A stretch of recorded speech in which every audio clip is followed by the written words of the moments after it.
Buat aku ya, ini film dengan genre horor, tapi yang nggak ada horor-horornya sama sekali loh.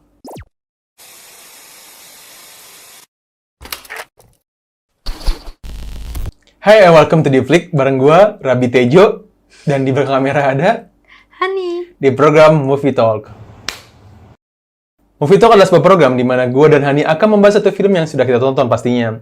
Pada video ini kita bahas film apaan? Mangku Jiwo. Mangku Jiwo. Film ini dirilis tahun 2020 dengan genre horor.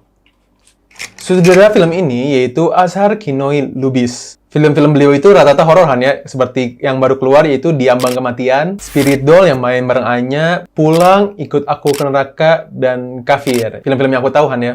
Iya, film dia sih yang pernah aku tonton justru bukan horor sih, Jokowi. Jokowi beliau ya. Jokowi ya. Untuk para pemainnya yaitu ada Sujiwo Tejo, Asmara Abigail. Ya, Asmara Abigail emang selalu itu ya, ikonik horor. Terus Roy Martin, Yasamin Jasem, dan Jenar Maisa Ayu. Sebenarnya masih ada beberapa nama-nama lagi, tapi untuk beberapa peran yang penting sih pemain-pemain ini Han ya. Selanjutnya kita akan masuk ke segmen Deep Facts. Di segmen ini, gue akan memberikan beberapa fakta mengenai film-film ini. Yang pertama, Mangku Jiwo ini adalah menjadi titik awal dari Mbak Kunti Universe nih, Han. Karena sebelumnya film-film Mbak Kunti ini udah ada nih dari tahun 2006 yang main Julia Estelle. Terus 2010-an ada lagi dan Mangku Jiwo ya menjadi titik awal dari itu, Mbak Kunti Universe. Jadi dari alur cerita, Mangku Jiwo ini mengambil latar sebelum dari kuntilanak yang pertama, yaitu yang kuntilanak yang mainnya Julia Estelle. Yang kedua, Asmara Abigail ini bahkan berarti khusus nih Han, menjadi orang yang nggak waras. Dan memang di film ini Han ya, Asmara Abigail emang jadi acting yang cukup kesusahan ya orangnya ya. Iya, kayak tidak waras nggak sih? Ya nggak waras dan tersiksa nggak sih sepanjang film loh itu. Dan jadi makanya Asmara Abigail ini ya berarti khusus sih untuk memerankan peran si ya Kanti. Nah. Yang ketiga dan yang terakhir, produksi latar tempatnya ini benar-benar menggunakan bangunan-bangunan lawas. Jadi bisa dibilang untuk latar tempat ini benar-benar mereka mencari survei khusus nih. Jadi benar-benar mencari bangunan-bangunan yang emang udah lawas, yang lama nggak dipakai dan bisa menimbulkan atmosfer misterius nih Han. Oh, kayak rumah-rumahnya ya? Ya, kayak rumah-rumahnya dan kayak gubuk-gubuknya gitu sih Han sebenarnya. Itu dia beberapa fakta mengenai film ini. Seperti biasa, sebelum kita masuk ke pembahasan POI, Hani akan membacakan sinopsisnya. Hani, silahkan. Film ini mengisahkan asal mulanya Tante Kun. Tante Kun. Oke, lanjut. Oke, kita ulangin ya. Ya. Sama seperti yang dibilang, kalau film ini mengisahkan asal mulanya Tante Kun muncul, dan di sini bercerita Kanti yang diperankan oleh Asmara Abigail, yaitu adalah seorang gadis desa yang sedang hamil dan dipasung oleh warga karena dianggap gila dan membawa kutukan. Nah, Kanti ini lalu dibawa oleh Broto Seno yang diperankan oleh Sujiwo Tejo. Bukannya dirawat, Kanti justru dipasung kembali dan malah dijadikan alat untuk balas dendam kepada Cokro Kusumo yang diperankan oleh Roy Martin. Dan dikisahkan kalau si Broto Seno dan Cokro Kusumo ini saling berantem dan memperebutkan pengaruh kekuasaan atas loji pusaka atau barang-barang pusaka lah. Nah, selain itu, Kanti juga menyimpan dendam tersendiri kepada Cokro Kusumo. Itu yang nyebabin Broto akhirnya mengambil kesempatan itu untuk balas dendam dengan menjadikan Kanti sebagai Kunti. Mbak Kunti, Tante. Iya, Tante Kunti ini.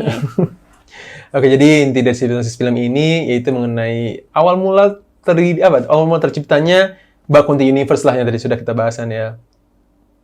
Itu dia sinopsis dari film ini. Selanjutnya kita akan masuk ke pembahasan BOI. Bagi yang belum nonton film ini, silahkan skip bagian ini karena akan mengandung spoiler.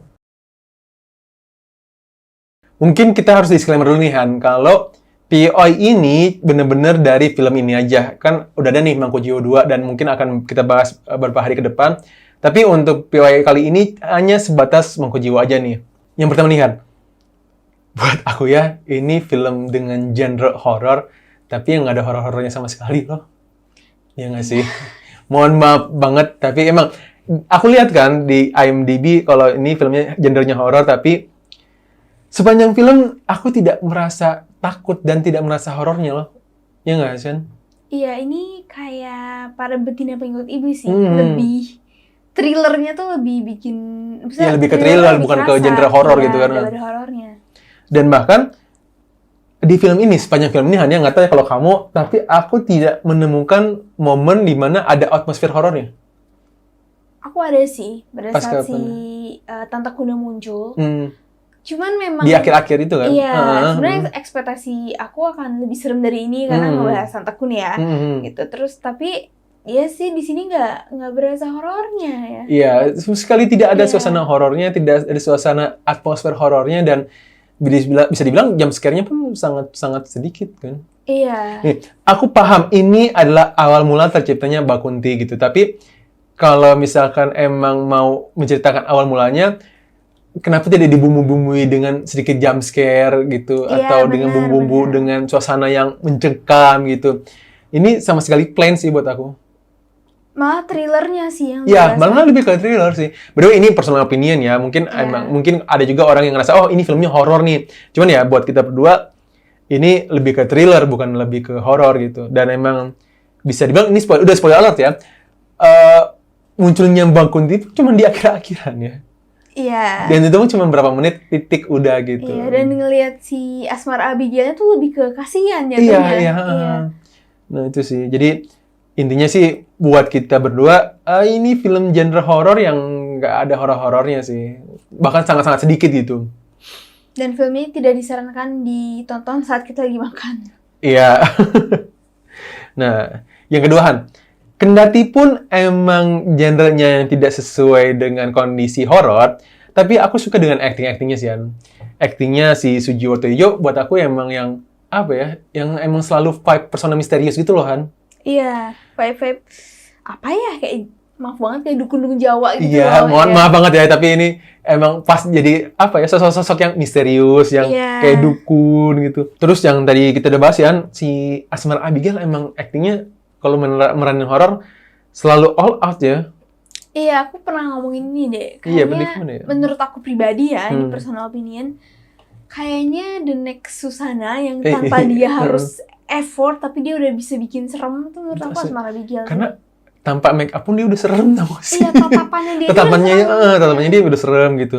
Apalagi yang sesuai tadi aku udah ngomong di DFX, dia tuh bahkan berlatih khusus gitu untuk meranin peran ini gitu. Dan emang bisa dibilang sangat luar biasa sih aktingnya dia di sini ya.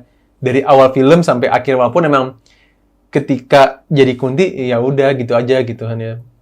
Nah, sedangkan aktingnya Roy Martin sama Yasamin Jasem buat aku cukup ketimpal ya sama apa ya aktingnya Sujiwo Tejo di sini sih kan. Sama Asmar Abigail aja gitu. Iya sih benar. Tapi selain itu yang aku notice itu adalah dari makeup artisnya, mungkin ya ada beberapa scene di mana ceritanya luka nih. Oh, Luka iya. orang yang mau ngebunuh si Yasmin, siapa sih Yasamin itu? Yasamin. Uma. Nah, di situ itu dia luka nih, si Herman loh namanya. Nah, Iya, dia tuh iya. luka. Nah, tetapi lukanya tuh kelihatan bohongan. Tau gak sih kayak kelihatan lah kalau mungkin yang tahu ya dunia makeup artist pasti tahu lah kayak luka-luka yang dibuat gitu loh, Iya, iya. dibentuk pakai aci atau apa gitu. Nah itu tuh kelihatan nggak real gitu. Menurut aku agak disayangkan aja ya, karena dari segi propertinya mungkin yang tadi udah dibilang, kalau dari segi propertinya tuh udah bagus loh. Iya, bagus. Udah vibe-nya tuh semua kayak zaman dulu banget. Makanya aku sempet agak bingung ini zaman dulu atau zaman sekarang. Tapi kayaknya mungkin memang berlatar tidak semudah ini, maksudnya tidak sejaman sekarang ini, tapi tidak sejaman dulu banget, kayak mungkin 80-an gitu. Iya, something itu dengan mobil-mobilnya ya kayak gitu ya. Iya, mobil-mobilnya. Sedikit menambahin yang kamu kan yang kurang realistis, dan aku ngerasa film ini juga terlalu menggunakan visual effect nggak sih dari segi bagian darah-darahnya gitu. Iya, benar. Terus aku ada satu momen yang aku lupa, yang di gubuknya Sujiwo Tejo yang malam-malam latarnya biru semua gitu. Iya, benar. Buat aku tuh kayaknya kenapa semalam-malamnya nggak biru banget. itu tuh benar-benar biru banget nih. Cahaya, aku ada beberapa momen juga yang aku suka dengan menggambarkan cahaya bulan yang seakan-akan warna biru. Aku suka, tapi ada banyak momen yang background-nya itu benar-benar biru pas bagian malam gitu. Benar-benar full biru gitu, bukan biru gelap atau kan biru gimana ya. Itu kayak kelihatan banget kayak ini tuh kayak apa ya? Jadi kelihatan kayak itu tuh studio banget. Iya, jadi kelihatan sedih banget gitu. Tapi itu cuma beberapa momen tertentu kan ya. Iya. Yang bagian gubuk-gubuk sih di awal-awal gitu. Itu kerasa banget kalau itu tuh kayak terlalu visual effect banget gitu. Tidak senatural gitu. Sedangkan kalau apa ya, buat aku ya, ini personal opinion, film horor itu makin realistis, makin serem nggak sih? Kayak filmnya Keramat. Iya, Ya kan iya, ya dan- natural aja gitu, dia tidak memakai CGI efek yang luar biasa gimana, tapi justru itu yang bikin serem gitu. Sedangkan ini buat aku karena terlalu menggunakan visual effect, yang itu yang mengurangi atmosfer horornya sih kan. Iya, dan tapi ceritanya lumayan unik ya karena alurnya maju mundur ya. Ya, ya, ya, ya, ya. Dan sempat bikin bingung sih aku kayak ini tiba-tiba kan lagi nyeritain si Kanti, terus tiba-tiba mundur ke ceritanya si Uma ini. Jadi kayak Uma ini siapa gitu Iya, kan. iya. Ternyata dia anaknya si Broto Seno. Jadi harus Udah. nonton sampai akhir untuk gini Menyimpulkan toh ceritanya, alurnya. Iya, heeh. menyimpulkan semuanya ya. Aku tujuan, aku juga nulis di sini kan, yaitu ya alur ceritanya itu cukup lompat-lompat sih kan ya. Jadi jujur di awal-awal film tuh aku rada-rada bingung sih, ini apa ya? Sebenarnya apakah ini di waktu yang sama, apakah beda, apakah ini masa Iya. lalu atau masa sekarang? Emang cukup lompat-lompat ceritanya, cuman ketika semakin lama semakin di ending, kita makin diceritain kan dua cerita ini ternyata kita diceritain kalau sebenarnya film itu menceritakan dua cerita. Satu cerita tentang si Sujiwo Tejo pas sebelum Pas sama Kanti. sama si Kanti, sama satu cerita lagi ketika dia sudah sama Uma gitu. Iya. Tapi di akhir-akhir disatukanlah dua cerita ini gitu. Iya. Jadi ya kalau misalkan lu yang udah nonton ini terus ngerasa bingung, wajar sih, kita juga bingung sih kan. Serius sih kayak bingung. Ini tuh ceritanya tentang apa sih? Tentang siapa sih? Ini siapa Iya. gitu. Tiba-tiba awalnya tuh ngeh ya pas Kanti, oke gitu. ya, Tapi oke. pas kesini siapa ini? Iya, tiba-tiba Uma datang, tiba-tiba, lo kok ada cewek ini siapa gitu. Iya. Tapi ada beberapa film Christopher Nolan mungkin yang maju mundur, tapi entah kenapa aku kurang bisa menikmati rough cut-nya film ini ya, lompat-lompatnya ini ya. Aku nggak tahu sih, aku nggak bisa jelasin kenapanya, cuman buat aku kayak alur ceritanya itu kurang rapi aja gitu kan, dijahitnya gitu. Nah, terakhir dari aku kan, buat aku sih ceritanya cukup beda ya, kan kalau dibanding-bandingin film-film Kunti sebelumnya, kan ada 6 film tuh, aku lupa 6 atau berapa film, dan akhirnya kita bisa terjawab nih pertanyaannya, sebenarnya cermin ini itu dari mana asalnya gitu, dan kenapa cermin ini berhantu. Jadi bagi yang belum menonton Kunti-Kunti sebelumnya itu sebenarnya cermin itu udah ada di film Kunti sebelumnya, tapi tidak pernah diceritakan asal mulanya gitu, dan baru di film inilah terjawab sudah dari mana cermin ini berasal, dari mana hantu yang Kunti yang mendiami cermin itu siapa gitu. Jadi buat aku ya ceritanya cukup beda aja sih gitu. Jadi inti dari film ini buat gua, ini mah personal opinion, ya ini bukanlah film horor, bahkan ini lebih ke thriller. Dan kalau misalkan lu masih penasaran nih dengan asal mulanya cermin ini, coba deh lu nonton Mangkujiwo ya, Mangkujiwo. Karena film Mangkujiwo ini adalah titik mula berasalnya si Mbak Kunti ini. Oke, sekian dari kita. We hope you guys enjoy this video. Thanks for watching and see you when I see you.